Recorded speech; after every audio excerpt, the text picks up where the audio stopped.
What's up? What's up, YouTube? Welcome to another episode of my R&B reviews. For this R&B review, it's kind of gonna be like a double review, but at the same time, I had to like review both these albums because I've been telling myself I gotta review these two albums. And so the album I'm about to do tonight, as I should say, is Prince and a New Power Generation, as I should say, Diamonds and Pearls. Excuse me for a minute.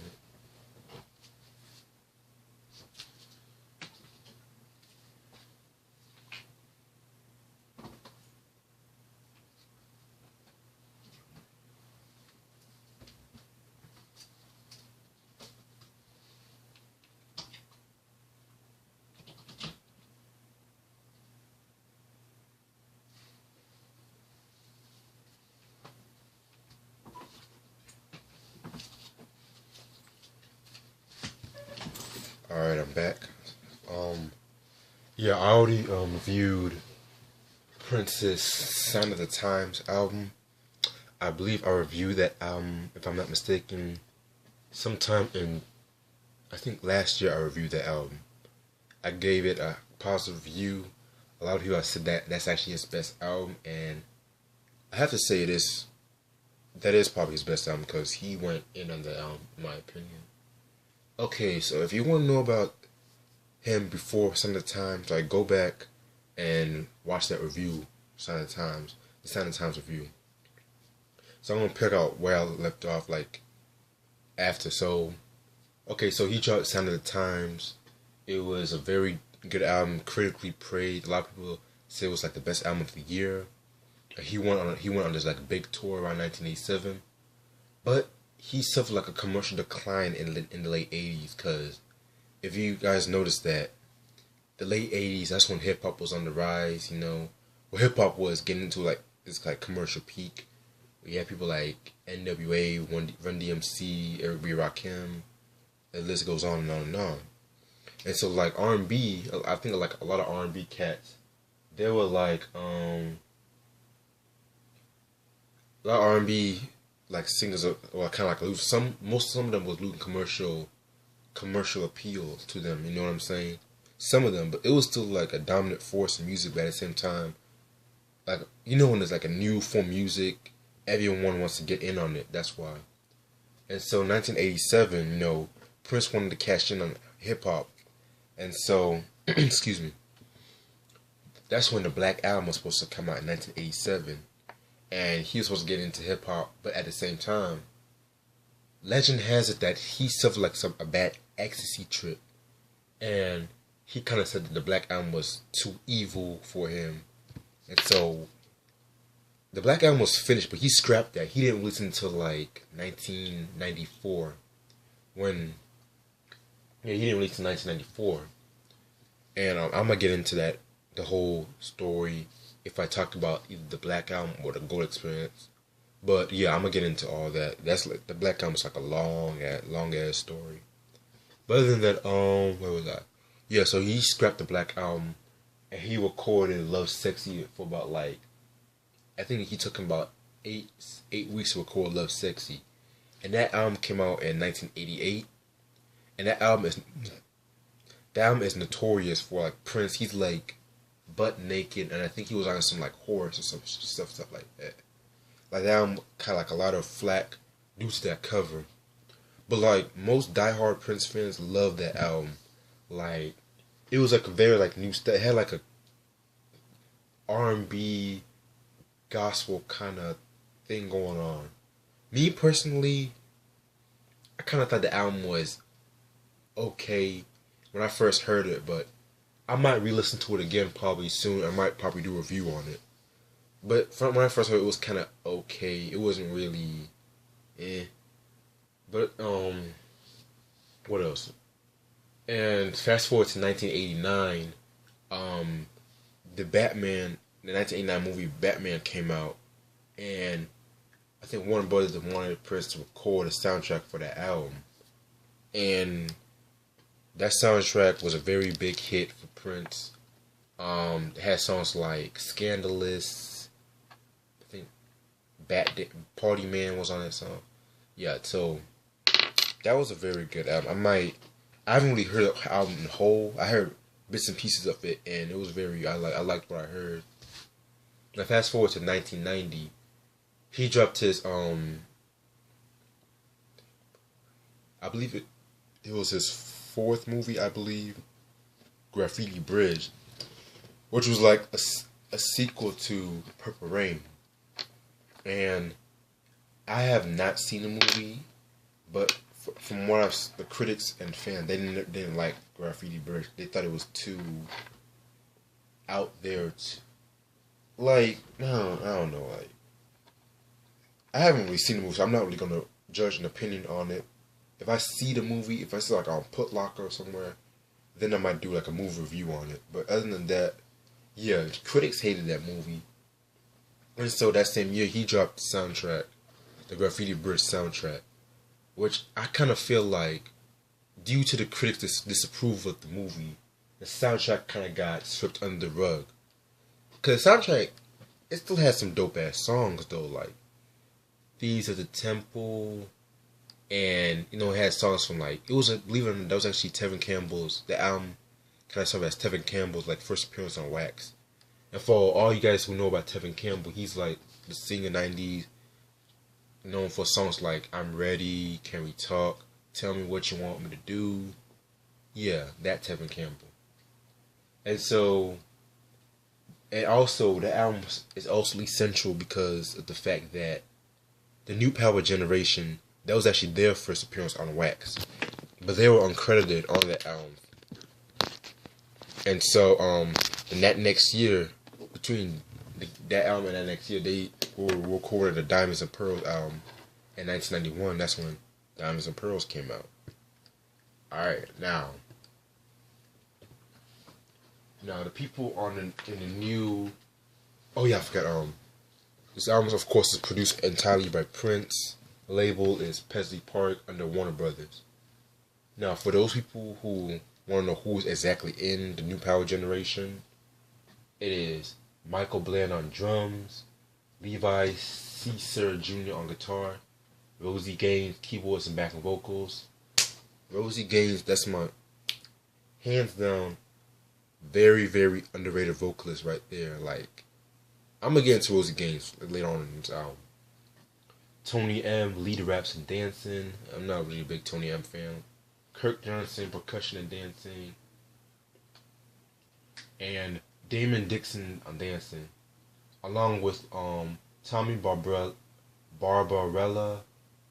keyboard, and Sonny T on bass. Now, this is actually, I believe this is his 13th studio album.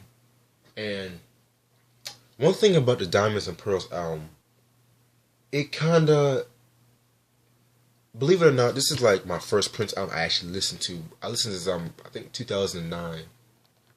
And I was, believe it or not, I wasn't even a Prince fan like that, you know. But like, the reason this album got my attention because BET used to have these things called like top 25 songs. And then we have these artists like talking about their favorite songs and stuff like that. I know it always used to air like Saturday afternoons back in BT, back in like the late 2000s. Like the 2000s, they used to have stuff like that. And I believe, who was it? I think it was Neo or somebody, that they had this song by Prince, Diamonds and Pearls, that title track, Diamonds and Pearls. And I first heard this song, I was like, this song was actually pretty dope. Like, and this is for me, when I first heard that song, I was not even a Prince fan like that, you know. I kind of thought the dude was weird, and I thought he was kind of eh. And so, that's when I started looking up Prince discography, and Diamonds and Pearls, you know, I first heard that album back in 2009.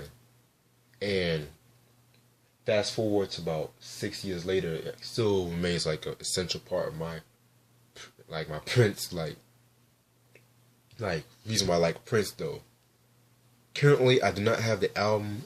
I know it was a big shock though, but for some strange reason, I can get it dirt cheap off Amazon and stuff like that, but I kind of wanted to find it in stores and stuff like in stores, cause I don't know. I mean, I like getting stuff from Amazon, like especially like if it's like old CDs, like collectibles. Like if I can pay like a penny or $1 for it, I'd be satisfied. But at the same time, I sometimes like to look in the stores first before I spend money on Amazon. Because sometimes Amazon, you might get some off Amazon, and it might be like you might get it for like $1, and you might come back later. It might be like scratch and stuff like that. So that's why I kind of have mixed feelings about getting stuff off Amazon. But I'm going off topic. I'm gonna talk about the singles. Singles I was known for are Thunder, Diamonds and Pearls, Cream, Get Off, which I believe Get Off was the first single. Money Don't Matter Tonight, and Insatiable. That's right. Yeah, this album to me is like, believe it or not, this is actually Prince's most successful album in the 90s. And it's no surprise because this album kind of really like brought him back commercially, you know, in its own way, in a way kind of brought him back commercially. But I'm gonna talk about some of the songs right now. Track number 1, Thunder. Very, very good way to start off the album. It's like thunder and like has a little like it kind of like has like a religious tone to it because the lyrics depict Prince talking about why he scrapped the Black Album. Oh, because I talked about this in the introduction of the video, how he scrapped the Black Album because of the fact that it was deemed too evil and things of that nature. Very good song, nice way to start off the album. Track number 2, Daddy Pop. I could have done without that song, to be honest with you. I mean, it's still a good song, but it was still kind of eh. Track number 3, Diamonds and Pearls. I mentioned this song. This is one of my favorite Prince songs of all time. You know, that song is very, very, very real to me. Like, this will be the day when you hear me say, yeah, but like, only Prince can think about lyrics like that. Basically, the song is about how he loves this girl and he wants to really love her, but the girl is very materialistic. Like, she thinks diamonds and pearls define their relationship. And one thing I just noticed about the song too, I noticed this about the song.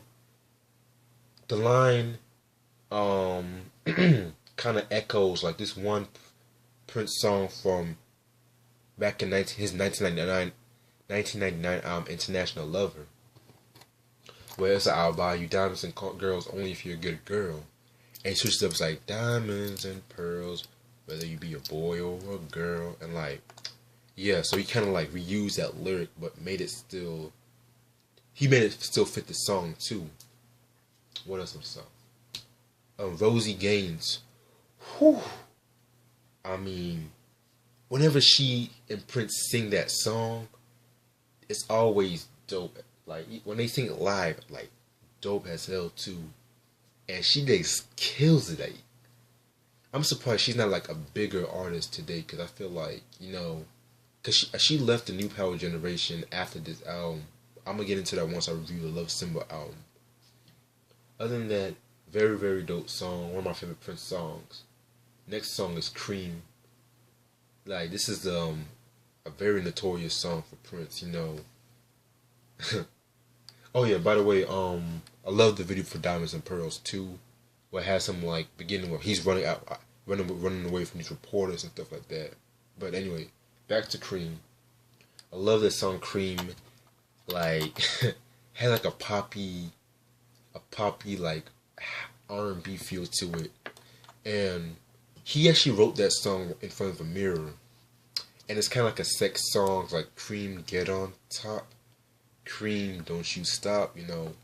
Very, very good song right there. Probably one of Prince's like underrated songs. Next song is Strolling. Whew, another dope song right there. It has like a jazzy feel to it. It's like, the song kind of reminds me of like when one of those like old Looney Tunes cartoons kind of thing, like Like the whole melody of the song kind of reminds me of that. And it's like din din din din din din din ta, like very very smooth, jazzy feel. One of the best and most slept on cuts off the album. Next song is Willing and Able, which is actually used as a video montage during the closing credits of the Super Bowl of that year. That song was okay. I wasn't really too fan of that song. It's still a dope song though. Like, but I kind of feel like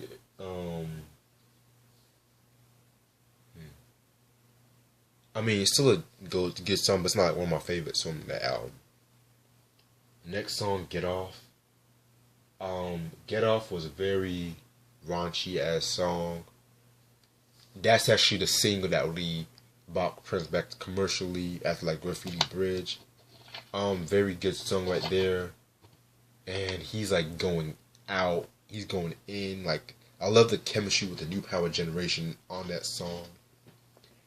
Another thing too, he paid homage to James Brown off that song. Like, cause James Brown had this, he kind of used one of James Brown's lyrics for that song. I'm not gonna tell you what song it is. You guys have to find that out. But it's a very legendary James Brown song from like the late '60s. So, oh yeah, interesting trivia about Get Off. The B-side, believe it or not, the song Get Off, it was like a last minute addition for Diamonds and Pearls. And the B-side for the song Horny Porny, was like a rap song. And you know, Prince was getting into hip hop around that era. So that was replaced last minute with Get Off. Thank God for that, you know. What's the next song?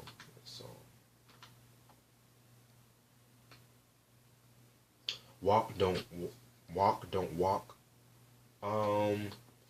That's another good song too. Very, very, very dope song right there. Next one, Jughead. Probably the worst song off the album. Cause like, you know, he was really getting into the rapping, like the Prince with his rapping, and like Tony M. I'm not really the biggest Tony M fan. Like, I kind of feel like he kind of brings out the worst in Prince with the rapping and things like that. I wish they would have left that song off. And also interesting note about that song, Jughead. Like, Prince's former manager, he actually sued Prince because like there was a spoken word part of the song, and he kind of thought it was about Prince, so it was about him, and he sued Prince for that. And it's kind of ironic too, because of the fact that, you know, Prince, he's always like threatening to sue people. He almost sued, if I'm not mistaken, he almost sued Arrested Development because Arrested Development sampled one of his songs for that song Tennessee. And so, and it's kind of ironic because you would never think like Prince would get sued, you know. But hey, you know, that's the way stuff goes. Next song is Money Don't Matter Tonight. Hands down the best song off the album. I love the song, has like a jazzy, smooth R&B feel to it. Kind of like ahead of its time for like 1991, if you ask me. Basically the song is talking about how poverty and greed can like strike one another, and it's just talking about how money is not always the most important factor in the world. And the song actually had two videos. The original one was directed by Spike Lee, and it had like a poverty-stricken like African American family, and it was kind of like a dark music video. And I believe that MTV wouldn't accept it. Yeah, because on MTV, sometimes they do some dumb shit sometimes. Like, they might accept a rock video that has all violence and all that stuff, but at the same time, they won't accept like certain videos. But that's another topic for a different day. So that's why I believe they used some same footage from that old video, and they have this. They redid the video with like Prince and the band performing in some like room, yeah. Other than that, that's the best song off the album. Like Prince's vocals were on point with that, and like and that's another song where the chemistry of the new power generation really blends in together. 10 out of 10.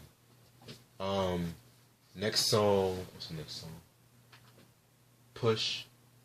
Not really one of my favorite songs. Next song, Insatiable. Wow. Another one of my favorite Prince ballads, where he's like singing to this girl Martha. I don't know who Martha is. If you're a Prince fan, please leave a comment saying who's Martha. Like, it's like a bedroom ballad kind of song. And he said this one line. My body is waiting. Insatiable's my name when it comes to you. Like a Jones, Martha. And then he said this other line, why he's like, tonight we video, no one would ever know. Really erase the naughty bits. I'll show my. It had like sounds like boom. If you show you did it, like I always loved that line when he did it. Like the way he delivered that line was always so. It was like so smooth and stuff like that. One of my favorite Prince ballads of all time. I kind of compare that song to Scandalous because it kind of like has the same sound to it. And the last song, Live for Love, which is another good way to close out the album. What else? Okay, that's all the songs off this album. Okay, now this album, I love this album. Like when I first heard this album, I loved the album. And it's a very good album. No, I'm not taking anything away from it. But this was like really the beginning of Prince being too trendy. And when I say that, it's because of this. He was always like in the 80s. I mean, of course in the 80s, yeah, he was a little trendy, but at the same time, he had his original flow with him. But like, I don't know, like when I re-listened to this album, I think it was like last year, he kind of got a bit too, I kind of feel like he got a little too trendy with some songs, like especially with the rapping. Like this album would be a lot better if he would have limited the rapping a little bit. And but other than that, this album is still quality. Right here, it still has some very good Prince songs, and like Prince songs like Diamonds and Pearls, Cream, Thunder. Yeah, so I'm not taking anything away from the album. Now, if you would have dropped this album after Love Symbol album, then it would have then he could have gotten like more praise for the album. Because I think the critics, they liked the album at the same time. It had like a mixed reception. And that was mostly due to the rapping though. Other than that, this is a very good album, like I said before. Has a special place in my heart. Has a special place in my heart, you know. But it's just like, but what I call my favorite Prince album, it's not my favorite Prince album. But at the same time, I would recommend it to everybody who likes Prince. And who likes like early 90s R&B, things of that nature. Alright, and that's all the time I have for the album. I'm definitely review Love Symbol album probably tomorrow. So good night, YouTube. Stay tuned. Peace.